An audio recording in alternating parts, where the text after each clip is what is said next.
নমস্কার বন্ধুরা, moon cooking চ্যানেলে সকলকে স্বাগত।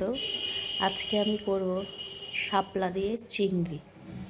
এই চিংড়ি দিয়ে আমি শাপলাকে কিভাবে ভাপিয়ে রান্না করছি সেটা দেখুন। শাপলাকে পরিষ্কার করে ধুয়ে ছোট ছোট পিস করে দিয়ে দিলাম, অল্প একটু জল দিয়ে ঢাকা দিয়ে দিলাম। জাস্ট অল্প ভাপিয়েছি, একদম অল্প।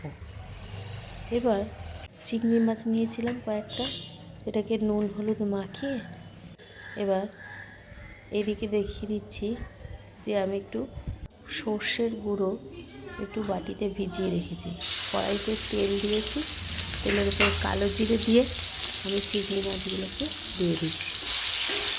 দিয়ে চিংড়ি মাছগুলোকে একটু ভালো করে ভেজে নেব। এই সময় আমি দিয়ে দিচ্ছি পেঁয়াজ, কয়েকটা কাঁচা লঙ্কা দিয়ে ভেজে এবার আমি ভাপা শাপলাগুলোকে দিয়ে দিলাম। ভাপা শাপলাগুলোর ওপরে এবার দিলাম 1 চামচ হলুদের গুঁড়ো আর দিলাম অল্প নুন। এবার এটাকে ভালো করে নেড়ে নিয়ে আমি এর মধ্যে দিয়ে দিচ্ছি একটু নারকেলের দুধ বার করে রেখেছিলাম।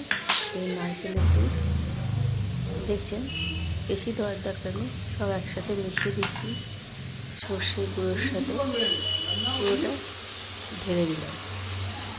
এবার এটাকে একটু নেড়ে ঢেকে রেখেছিলাম। জলটা পুরো শুকিয়ে গেছে,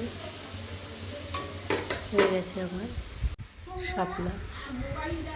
যদি আমার এই ভিডিওটা ভালো লাগে, এই রেসিপিটা, তাহলে লাইক করবেন, শেয়ার করবেন, সাবস্ক্রাইব করবেন। চিংড়ি এই শাপলা ভাপা দিয়ে আপনি সহজেই একতলা ভাত খেয়ে নিতে পারবেন। খেতেও খুব সুস্বাদু হয়। এভাবে একবার করবেন।